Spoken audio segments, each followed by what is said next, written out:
இந்த இட்லி குருமா நான் ஆல்ரெடி செஞ்சுட்டேன். இப்போ நான் வீடியோவாக எடுத்துருக்கேன், உங்களுக்கு கொடுக்குறேன். சாதாரணமாக இட்லிக்கு தக்காளி குருமா, உருளைக்கிழங்கு குருமா இந்த மாதிரியெல்லாம் நம்ம செய்வோம். இன்னைக்கு நான் தக்காளி குருமா தான் கொஞ்சம் வித்தியாசமாக சின்ன வெங்காயம் பச்சை மிளகாய் எல்லாம் வதக்கிட்டு செஞ்சுருக்கேன். ஒவ்வொரு முறையும் ஒவ்வொரு மாதிரி செய்வோம் இல்லைங்களா. நானே நிறைய குருமா வெரைட்டி கொடுத்துருக்கேன். இப்போ இந்த குருமா எப்படி செஞ்சுருக்கேன்னு பார்க்குறாங்க.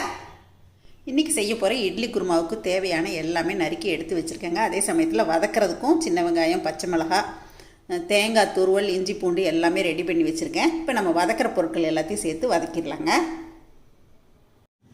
இப்போ ஒரு வாணலியில் கொஞ்சம் கடலெண்ணெய் விட்டுக்கலாம். ஒரு பீஸ் பட்டை சேர்த்துக்கலாம். 1 டீஸ்பூன் சோம்பு சேர்த்துக்கலாம்.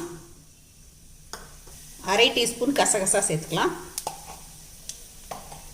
குருமாவுக்கு காரத்துக்காக பச்சை மிளகாய் 2 சேர்த்துக்கலாம். இதிலே சின்ன வெங்காயம் சேர்த்துக்கலாம்.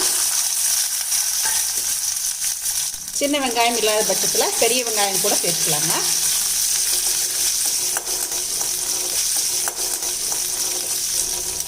இப்போ இந்த வெங்காயம் கொஞ்சம் நல்லா வதங்கி வரட்டுங்க. இப்போது சின்ன வெங்காயம் பாருங்கள் நல்லா வதங்கி வந்துடுச்சு. இந்தளவுக்கு நல்லா செவந்து வர அளவுக்கு வதங்கிடணும். இப்போ இதுலேயே ஒரு 4-5 பல் பூண்டு, ஒரு சிறு துண்டு இஞ்சி தோல் சீவி இதோட சேர்த்துக்கிறேங்க.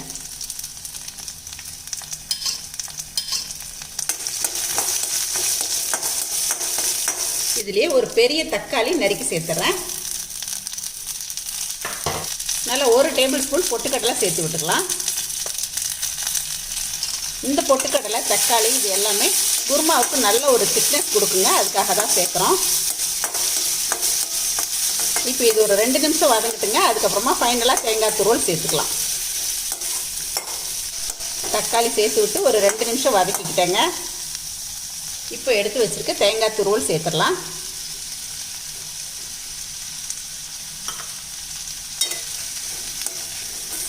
நம்ம எவ்வளோ குருமா வைக்கிறோமோ அந்த அளவுக்கு நம்ம தேங்காய் துருவல் சேர்த்துக்கலாங்க. தேங்காய் துருவல் சேர்த்து ஜஸ்ட் இந்த மாதிரி பிரட்டி விட்டால் போதும், ரொம்ப நேரம் வதக்க வேண்டாம். இப்போ அடுப்பை ஆஃப் பண்ணிடலாம். இந்த கலவை நல்லா ஆறட்டுங்க, அரைச்சிட்டு வந்துடலாம். நம்ம வதக்கின கலவை நல்லா ஆறிடுச்சுங்க. மிக்ஸி ஜாரில் சேர்த்துட்டேன். தக்காளிலேயே தண்ணி இருக்கும், அதனால் கொஞ்சமாக தண்ணி விட்டு இதை அரைச்சிக்கலாம். இப்போ அரைச்சிட்டு வந்தாச்சுங்க. குருமா தாளிச்சிடலாம். குருமா தாளிக்கிறதுக்கு தேவையான அளவுக்கு கடலெண்ணெய் விட்டுக்கிறேங்க. பட்டை கிராம்பு ஏலக்காய் ஒரு ஸ்டாரு பிரிஞ்சி இலை எல்லாமே சேர்த்துக்கிறேங்க. கல்பாசி இருந்தால் அது கூட சேர்த்துக்கலாம். என்கிட்ட கல்பாசி இல்லாதனால சேர்க்கலை. கொஞ்சம் சோம்பு சேர்த்துக்கலாம்.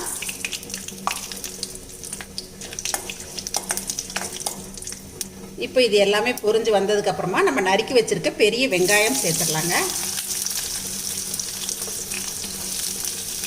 கருவேப்பிலை சேர்த்துக்கலாம். ஒரு பச்சை மிளகாய் இந்த மாதிரி 4 கீரி சேர்த்துறேங்க. இப்போ இந்த வெங்காயம் நல்லா வதங்கி வரட்டும்.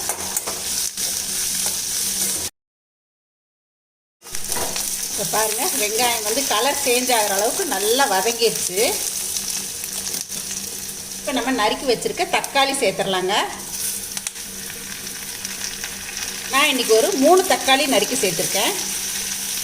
1 டீஸ்பூன் மல்லித்தூள் சேர்த்துக்கலாம். மஞ்சத்தூள் கொஞ்சமாக சேர்த்துக்கலாங்க. குருமாவுக்கு தேவையான உப்பு சேர்த்துக்கலாம்.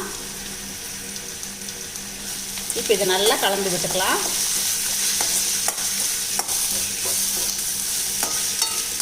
இப்போ இந்த தக்காளி ஒரு 2 நிமிஷம் வதக்கியிருக்கேங்க. இந்த தக்காளி வெந்து வர்றதுக்காக கொஞ்சம் தண்ணி விட்டுக்கலாம். இப்போ ஒரு மூடி போட்டலாம். தக்காளி வேகட்டும் பார்க்கலாம். நான் நல்லா ஹை ஃப்ளேம்லேயே ஒரு 3-4 நிமிஷம் போட்டுட்டேங்க. இப்போ பாருங்கள் நம்ம சேர்த்த தக்காளி நல்லா வெந்து வந்திருக்கு. இந்த மாதிரி கரண்டியால் மறுபடியும் கொஞ்சம் மசிச்சு விட்டுக்கலாம்.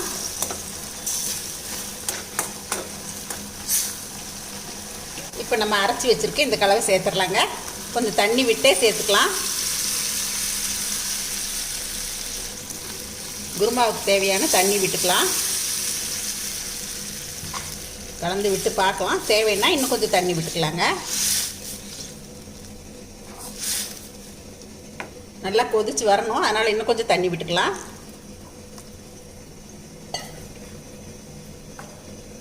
நான் இன்றைக்கி இந்த கலவையில் வதக்கும் போது பொட்டுக்கடலை சேர்த்துருக்கேன். நீங்கள் விருப்பப்பட்டால் ஒரு 4 முந்திரி கூட சேர்த்துக்கலாம். இந்த பொட்டுக்கடலை முந்திரி இதெல்லாம் திக்னஸ்க்காக தான் சேர்க்குறோம். இது நல்லா கொதிச்சு வரட்டுங்க, பார்க்கலாம். இப்போது நல்லா கொதிக்க ஆரம்பிச்சிடுச்சுங்க. பாருங்கள், நல்ல குருமா வந்து திக்காக வருது. இன்னும் ஒரு 2 நிமிஷம் இப்படியே கொதிக்கிட்டுங்க.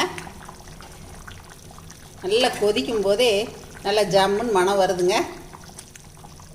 மறுபடியும் ஒரு 2-3 நிமிஷம் நல்லா கொதிக்க விட்டுட்டேங்க. பாருங்கள், இப்போ குருமா நல்லா சுண்ட ஆரம்பிச்சிருச்சு. இப்போ அடுப்பை ஆஃப் பண்ணிடலாங்க.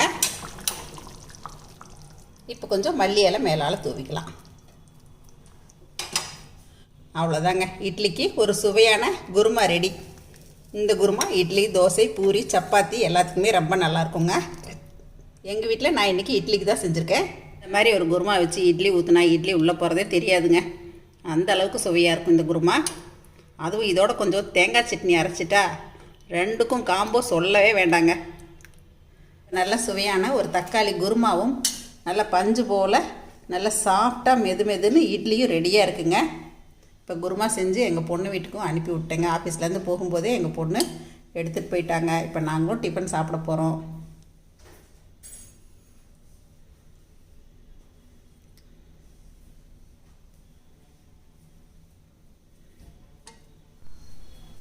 நல்லா இந்த இட்லியை பிச்சு இந்த குருமாவில் இந்த மாதிரி பெரட்டி சாப்பிட்டா டேஸ்ட்டே தனிங்க. ரொம்ப அருமையாக இருக்குது. இப்போது நைட் டின்னர் இருக்குது எங்கள் வீட்டில். இட்லியும் தக்காளி குருமாவும் ரெடியாக இருக்குது. வாங்க நீங்கள் சாப்பிடலாம். நான் காரத்துக்கு வந்து இன்றைக்கி பச்சை மிளகாய் மட்டும் சேர்த்துருக்கேன். உங்களுக்கு காரம் நல்லா சுருக்குன்னு வேணும் அப்படின்னு நினச்சிங்கன்னா நீங்கள் தனி மிளகாத்தூள் கூட சேர்த்துக்கலாங்க. நாங்கள் வந்து எப்பயுமே காரம் கொஞ்சம் குறைவாக தான் சேர்ப்போம். இன்றைக்கி நான் கொடுத்த இந்த தக்காளி குருமா வீடியோ உங்களுக்கும் பிடிச்சிருக்குன்னு நினைக்கிறேங்க. கண்டிப்பாக இந்த தக்காளி குருமாவை இட்லிக்கு ஒரு முறை நீங்களும் செஞ்சு பாருங்கள். எப்பயும் போல உங்களோட ஃபீட்பேக் சொல்லுங்கள். பிடிச்சிருந்தா லைக், ஷேர் பண்ணுங்கள். மறக்காமல் என்னோட சேனலை சப்ஸ்கிரைப் பண்ணிக்கங்க. தேங்க்யூ. சரசு சமையல் பாருங்கள், சமையல் நல்லா பண்ணுங்கள். சரசூஸ் ஃபுட் ப்ராடக்ட்ஸ் பொடிவகைகள் தேவைப்படுறவங்க இங்கே கொடுத்துருக்க வாட்ஸ்அப் நம்பரில் காலை 10 மணி முதல் மாலை 6 மணி வரை எங்களை காண்டாக்ட் பண்ணி வாங்கிக்கலாங்க. இந்த சீசனில் எங்ககிட்ட பிரண்டை பொடி, முருங்கைக்கீரை சூப் மிக்ஸ் எல்லாமே கிடைக்கும். உரிய நேரத்தில் நாங்கள் கொரியரில் அனுப்பி வைப்போம். தேவைப்படுறவங்க எங்களை காண்டாக்ட் பண்ணி வாங்கிக்கலாங்க. தேங்க்யூ.